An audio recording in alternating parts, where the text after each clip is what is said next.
This is North Kilworth Marina, on the Leicester arm of the Grand Union Canal.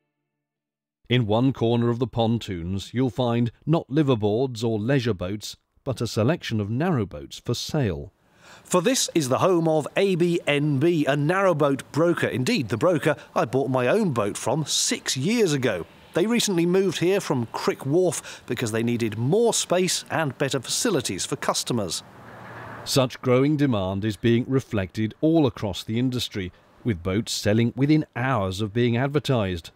A rise in canal popularity in the last few years, coupled with a pandemic preventing people from holidaying abroad, has meant the market is soaring. It's very hot, yes. I mean, boats are coming in and going out sometimes within 24 hours, you know, and I say, everybody wants a boat and there isn't any for sale, really.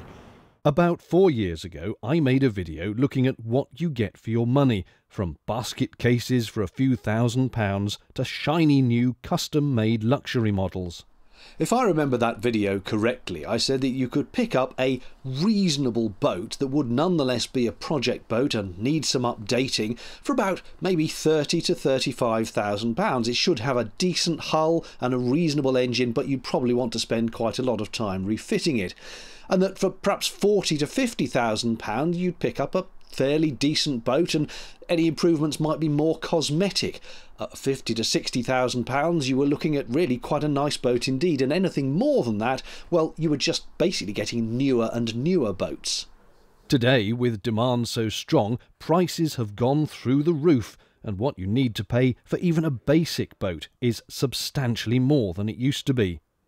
So let's have a look at examples from ABNB's stock from the low and high ends. At £44,000, Aslan represents what is now entry level for a decent looking boat which shouldn't, hopefully, give a new owner any major headaches, but may still benefit from a general update. The boat has a traditional stern, which is to say all enclosed at the rear except for the last couple of feet where the tiller is, and some taffrail seats, along with access under the floor to the weed hatch. Even at this price, some updating will be needed, but you'd hope it would be mostly minor and easily sorted out. Now I confess my first impression of the engine room was that it did look a bit tired, and my heart sank. However, as I went through this boat, it really did grow on me, and although it likely would have been on the market for around £35,000 a few years ago, I'd guess, the current asking price is typical of the market. The bedroom is nice and light with panelled radiators, and a bathroom in need of a decor change follows, featuring a drop-through pump-out loo with a shower cubicle. The galley is next, reasonably modern and obviously not the original fit-out. It directly adjoins the saloon. This boat is too short to have a separate dinette. But it's really quite cosy and features a diesel stove in the corner, so no mucking about with wood or coal in winter. A large sofa converts to a spare bed, and there are bookshelves at the bow with a stereo system and TV. A tiny well deck could be used for storage or sitting in. At the other end of the price scale is Duke, all £118,000 of it. And this is a boat where more than just the stern is in a traditional layout. It is a trad stern, with old-school push and turn controls for the engine, but you also step down into a traditional boatman's cabin, seat along one side, cupboards on the other. Whole families used to live in this much space on the working boats. In the corner is a compact wood burner. The family would have done their cooking on that. Classic roses and castles canal paintings adorn the cupboards, and the biggest cupboard opens to make a double bed across the width of the boat. Again, this would have been the main bed in days of yore. The next cabin hosts the beast that is in no small part responsible for the boat's price tag. Classic engines like this enormous thumper are much sought after, though you have to love them in order to keep them looking their best. If you're not into polishing, this is likely not for you.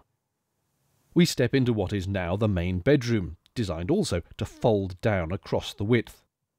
You'll notice lots of posh woodwork throughout this boat. A bathroom has a tiled quadrant shower, a pump-out toilet, and a modern sink. Then we head into the galley, where a cooking range is a rare but not unique sight on a narrowboat. Some folk love them, some folk hate them. Again, you see the extensive woodworking on the boat here. And finally into the saloon, which is fairly standard, with a stove and a couple of chairs. The well deck at the bow gives you a space for sitting or storage. Looking at those examples and generally around the market, and I do spend quite a lot of time browsing the brokers' sites because it's always quite interesting to see what's available, I would suggest that boats that in that previous video 4 years ago would have been spec'd at about £30,000 to £35,000 are now costing at least £40,000 to £45,000, if not £50,000. There has been quite a significant jump. And yes, okay, that was 4 years ago, prices will have risen a bit, but inflation has not been that much. This is a combination of canal holidays just becoming much more popular. There's been a load more TV shows about it, a load more narrowboat vloggers. People are turning to the canals in greater numbers, but also, of course, the pandemic. With people unable to go abroad, they're looking for holidays at home, and that means caravans, camper vans and boats have all become a lot more popular.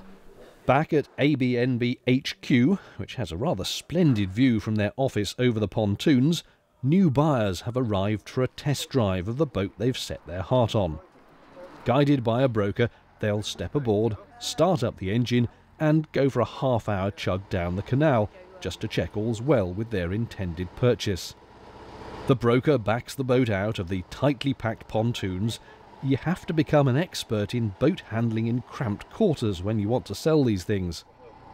Then we set off through the marina, past all the moored boats and out onto the canal.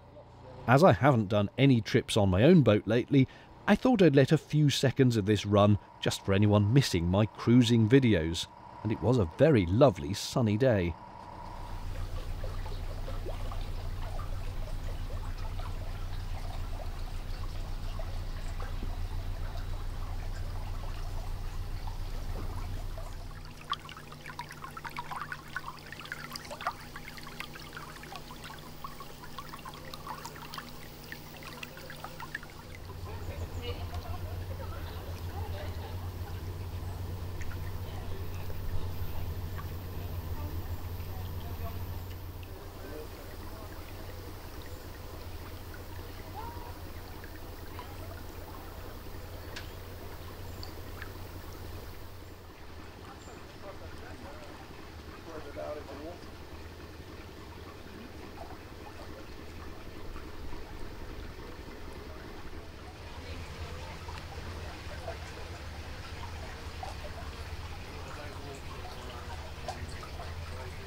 While the boat turns at the Welford Arm junction, let's have a quick peek inside, because this is an ex-hire boat, so it has a couple of unusual features. These windows are your everyday type, giving a reasonably good view out. But in the main saloon you notice the gunnels dip down, and that's to give much taller windows for a better view when you're sitting in the captain's chairs here. Like many hire boats, the galley is compact. Hire firms assume you'll just eat out a lot, but it's got the essentials. It's bedrooms that hire boats provide in quantity, the first of 3 here, a double, closely followed by another, and then when you go to the back, 2 singles.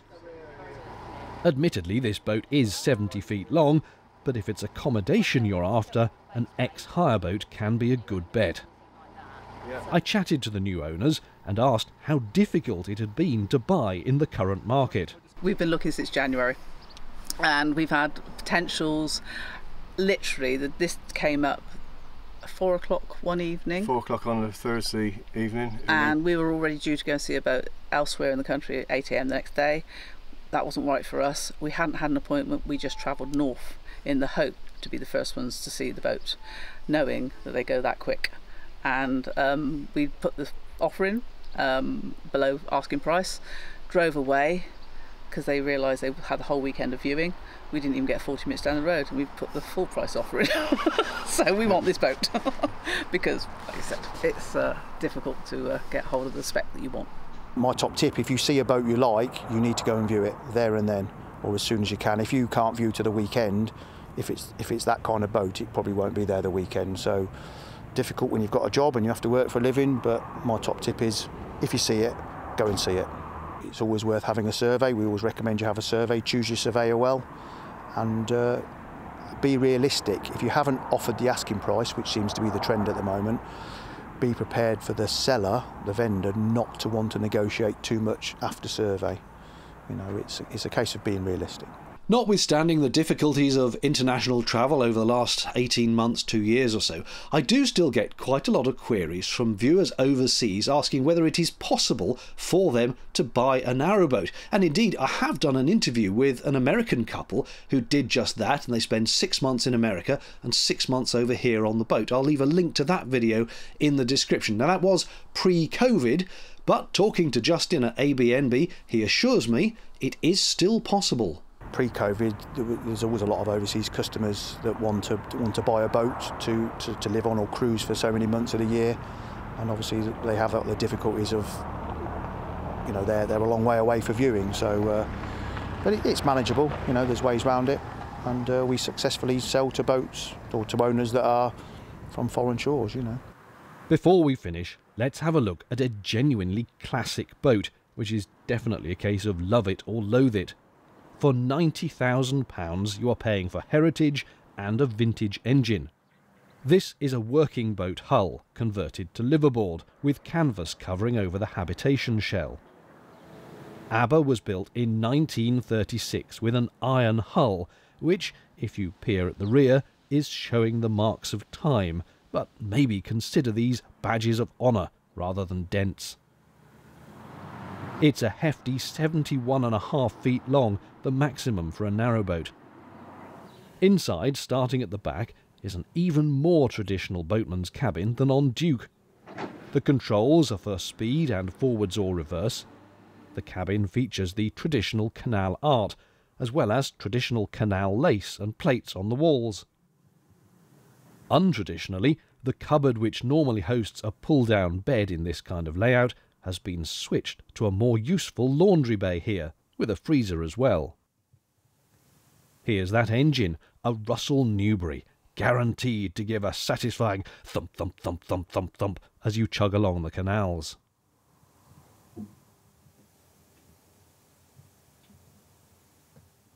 Here's where it gets even more interesting, in the living space, which conforms to the shape of the old cargo bay.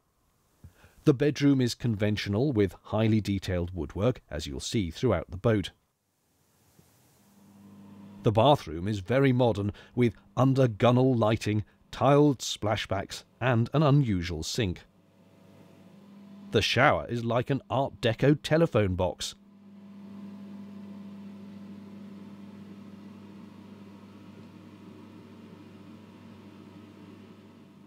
And what a view, looking through to the galley and saloon. It's all very high quality, modern fixtures in an outwardly classic hull. Someone has spent a lot of time and money on this.